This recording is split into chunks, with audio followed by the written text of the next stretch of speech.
What's up guys, it's Michael here. In this video, we're gonna talk about 3 methods that I personally use to set goals. And this personally attains to me because it's the method I use today to get to where I am. Number 1 is using a whiteboard. Number 2, writing down 100 things you want to achieve in life on a piece of paper and put in your wallet or put it whatever that you spend most of your time of the day at.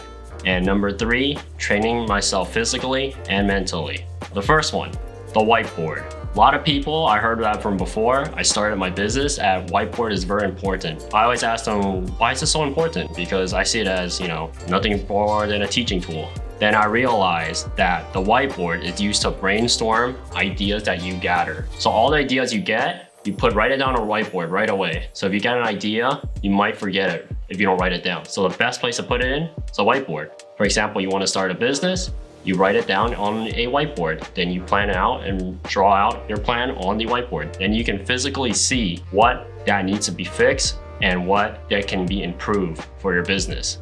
A whiteboard is very important, and now I see why people in the past who became an entrepreneur suggest that a whiteboard helped them out during their path to success.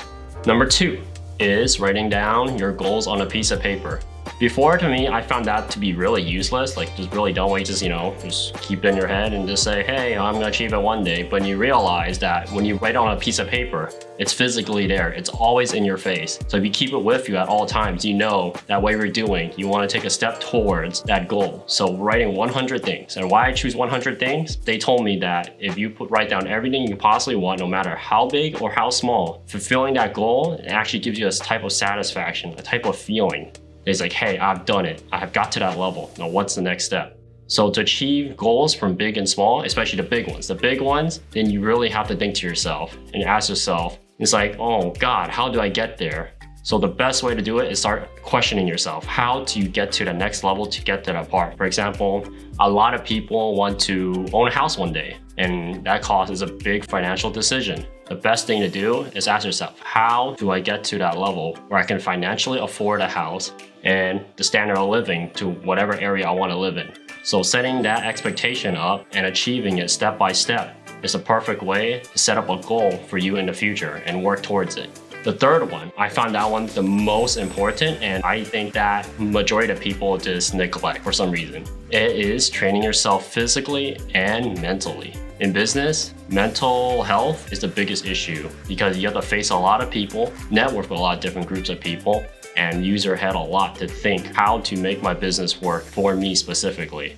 Most people think physically. It's like, oh, I just gotta work harder. Oh, I gotta go to college. Oh, I gotta do this, I gotta do that. And realize that, hey, this is not the only answer to what you can do. There's more than one road here. So you gotta train yourself mentally. And basically, when you network with people, there are 2 types of people.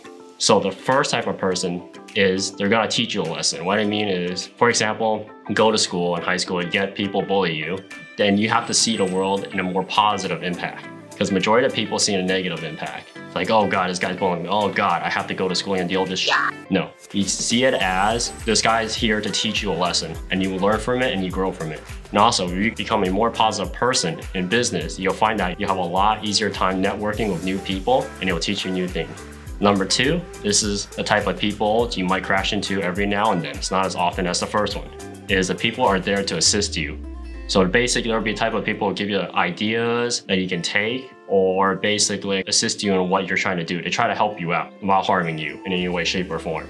The fourth thing that I didn't mention earlier in the video is smashing that like button for the YouTube algorithm. Yeah! Just kidding. No, you should smash that like button, seriously. It'll help me out a lot. The main takeaway in this video is when you set a goal, you want to set it that is achievable. So basically, you take small steps, you do a small goal. It's like, hey, that wasn't too hard. Okay, let me try to set a bigger goal. So you set a bigger goal, and once you achieve that, like, oh, that wasn't too bad. Then you realize a bunch of small things, when they add up together, to equal to big things. That's what I want everyone to take away in this video, and I will see you next time.